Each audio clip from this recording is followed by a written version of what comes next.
Good morning, y'all. Welcome to 2DH Farms. My name is Kyla. I am going to take you around the garden today and show you how I've been prepping my beds and what I'm doing.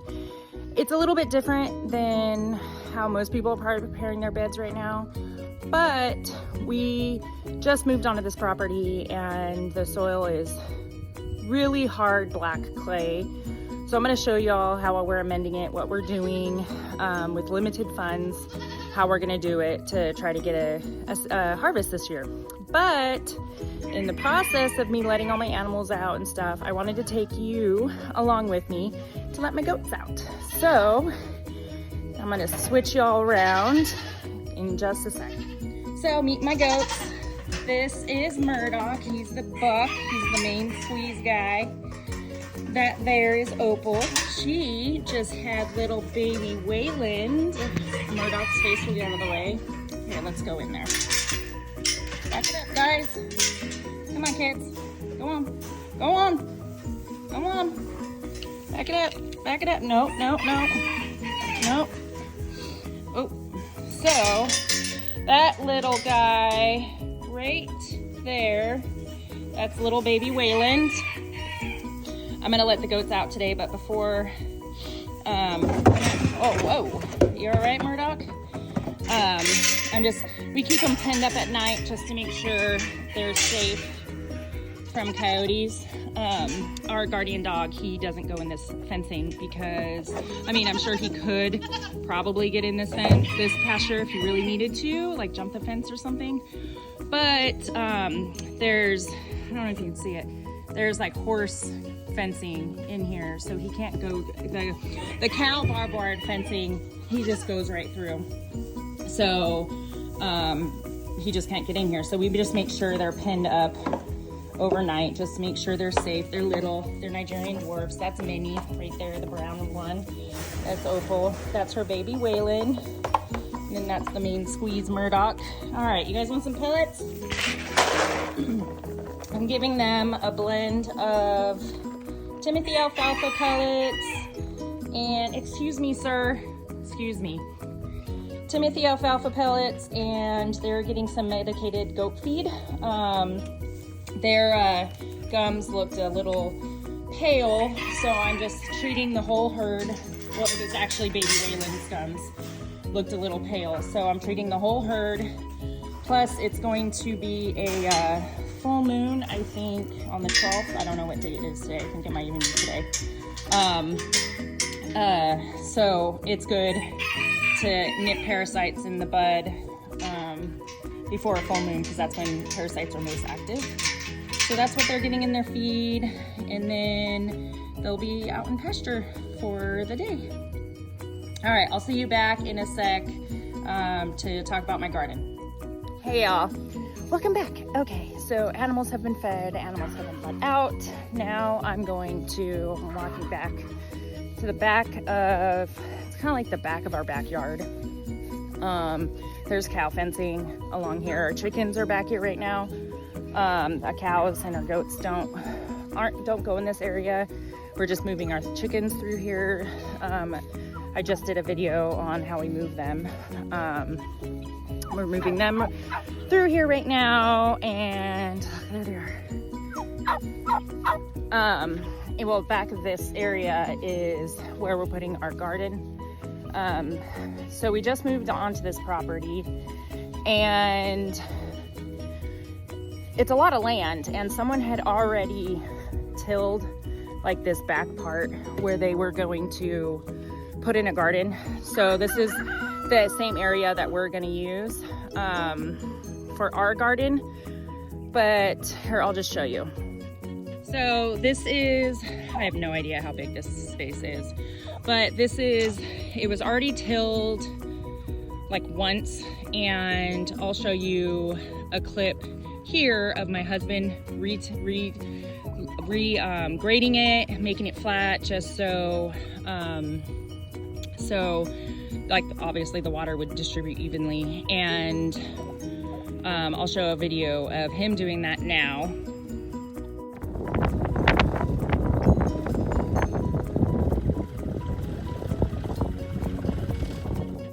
So that's what we did just to prepare to put our garden here. So the problem we have is here in Northeast Texas, we have really hard black clay soil. So after a few years of gardening somewhere, you can amend the soil pretty good, but it takes a couple years. So we needed something to do. We needed to try something that where you can still plant a garden here now, like just moving in, because it's garden season. It's the beginning of April. I started a bunch of seeds back in the end of February. It's barely getting warm enough for me to plant out my seedlings. I'm gonna wait maybe another couple weeks for like other plants. I'll go over my plants in a second. I'm gonna tell you what we're gonna do. So we didn't want to spend a ton of money trying to amend this soil this season. And so what we did is, after my husband graded this and kind of loosened up the soil the best he could, clay black soil, if you don't know, you can try to loosen it, but then it just hardens right back up. Like, let's see, it's just hard. So what we did is we looked on Facebook Marketplace for anywhere that was giving like free compost, which I don't know, you'd have to look in your area, but where we are, there's a few different like equestrian centers. And a lot of times when they're boarding horses, they go through so much straw and wood chips and manure, cleaning out their stalls all the time, that it piles up. So they just need someone to pick it up. So you can, a lot of times if you look for these areas or these places, you can find free compost. So that's what we did. We found a place where we could just go pick up free compost, and I'll show you that video right now.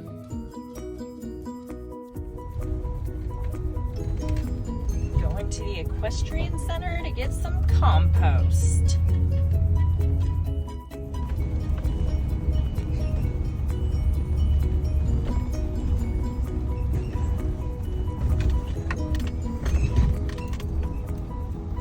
There it is. There's all the free compost.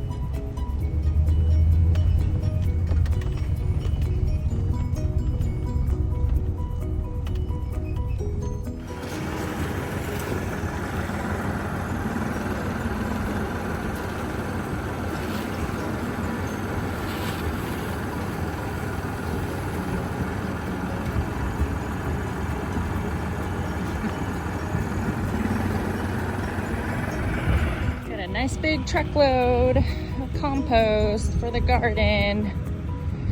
Look at that.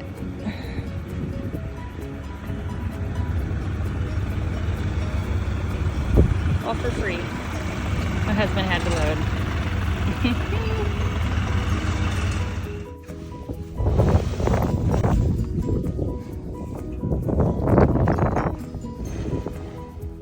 So we went and picked that up. Super awesome. So this is going to be a 100% experiment. But if you don't experiment with, and we're gonna just plant directly. I have some plants that I planted directly into the compost. It's maybe about 8 inches of compost, this little bed right here. We're not gonna be able to do this whole entire section this season. I'm gonna try to do half. So we're doing an experiment. Right here, I have some pumpkins that I planted, and those are beans. So here, we just planted directly in compost. And if you don't experiment and just see if you can get a harvest, then I know people have said that you can plant directly in compost, but I don't know. I've never planted directly in compost. And it depends on what kind of compost, like how far has it broken down, how long has it been set and aerated and turned and all those things. So those ones we just planted directly in compost. I have 2 beans planted directly in compost. And then I have these 4 beans that I did a blend of just topsoil and compost, and I watered in liquid fertilizer. I didn't have any slow release fertilizer, like the dry particles, pellets, slow release fertilizer. So we're just working with what we got. And again, if you don't experiment, like, you might get something if you experiment, but if you don't experiment and you don't try, you really get zero. So here, again, this is gonna be our pumpkin trellis, one of them. And I just planted directly into the compost. These ones have been in here for, I'm gonna say 3 weeks-ish or so. I just went in, it was my test plants just to see if they would grow in this compost. And then those are butternut squash, and then those are small baby pumpkins. And then here I have some yard-long green beans that I want to trellis up, and they're just really beat up from pests. I don't know what got them, but I planted them anyway, just to see if they're already being eaten by pests. Maybe it'll be a trap crop. A trap crop, if you don't know, is plants you put out specifically for pests, just to help them eat the trap crop instead of the plants that you want to grow. So we're trying it out. I haven't yet. It just actually started getting warm this week. Today is Friday, so this week in Northeast Texas it just started warming up. Friday in April, middle of April, is when I'm filming this. So what I'm gonna do next is I'm going to direct sow, since I have a little bean area here, and I'm hoping these pumpkins grow. I'm gonna train them to trellis out, and we'll see how they do with the clay soil. They probably won't do very well, but then we're not trying to spend a ton of money amending this soil this year. We're just trying to get it going, and seeing what works for us.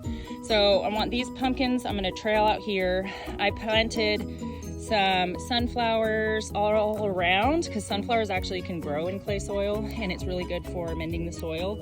So I have sunflowers sprinkled in here.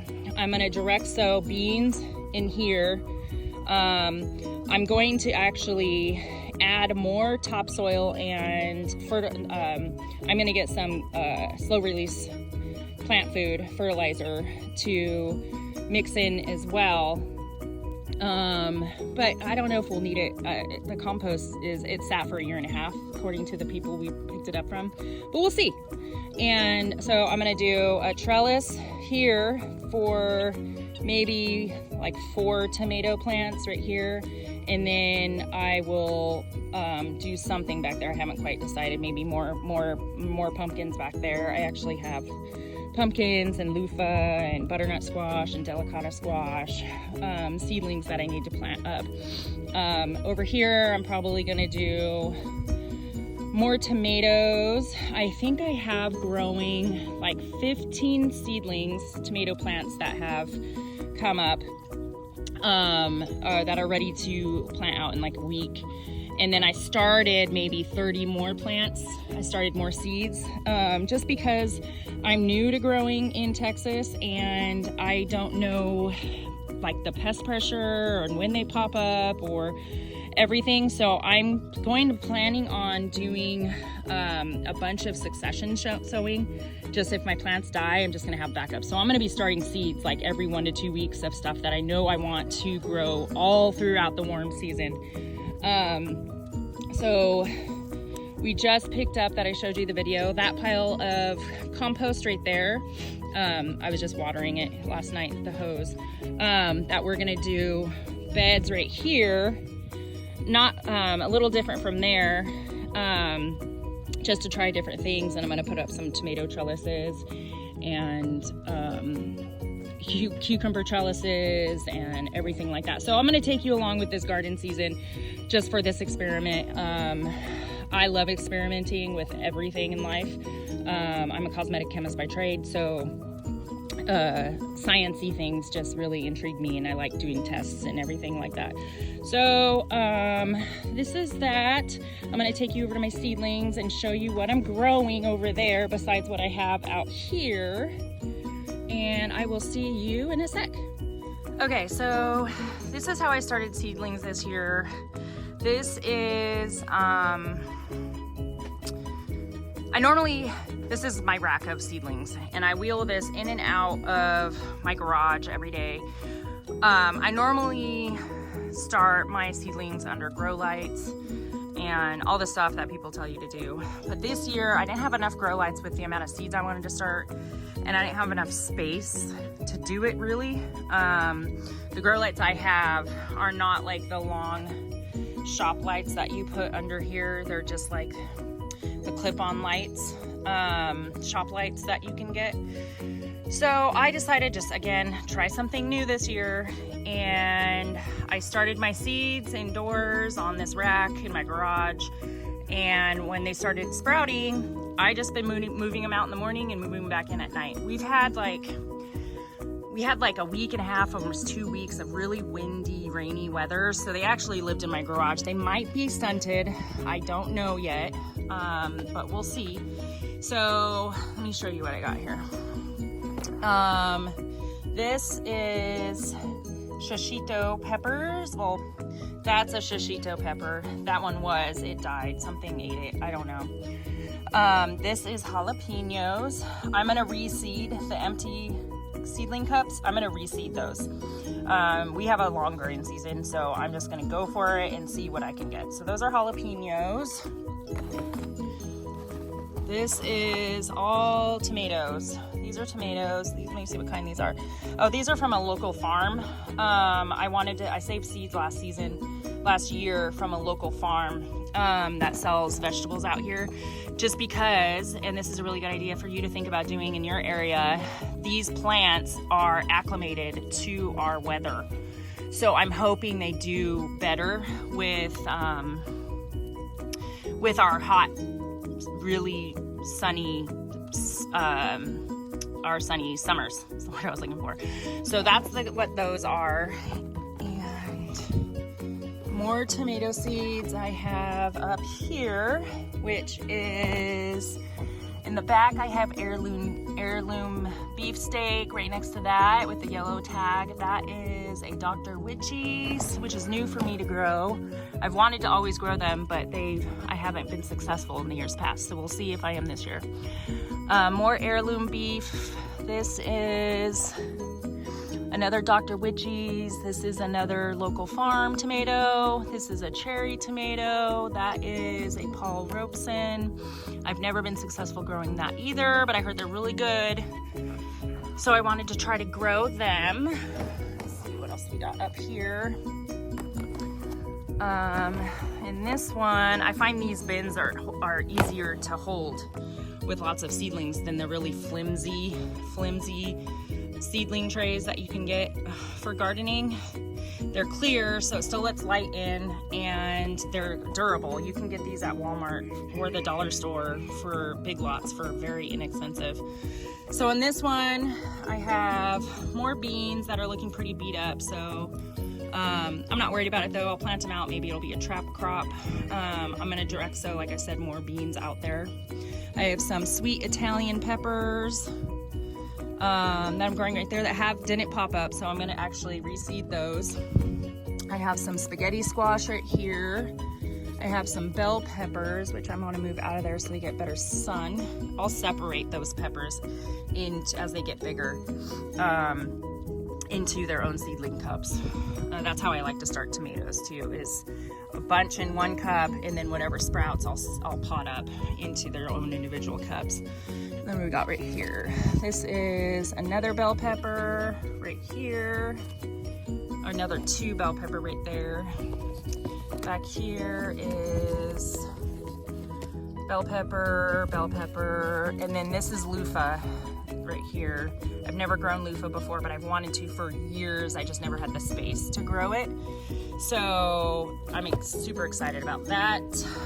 These are more pumpkins and butternut squash and delicata squash.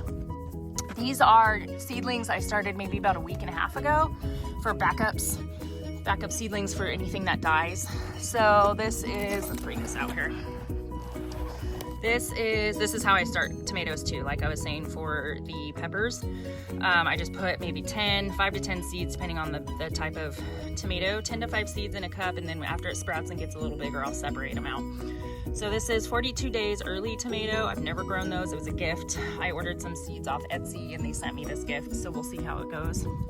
Cherokee purple, which hasn't come up yet. Tomatillo, which hasn't come up yet. And a lot of these haven't come up yet because I just started them. I'm started pink Berkeley, which I've wanted to try. I've never tried before. More cherry tomatoes because I lost some seedlings. Red Brandywine, again, I've never tried them and I wanted to try them. Carbon tomato, which I heard was really yummy and I wanted to try it. Chinese ground cherry, Chinese lantern ground cherry. I just thought it was interesting, so I wanted to try that. Another type of tomato, which I can't even read my writing for the name. I think it's Amani Noir.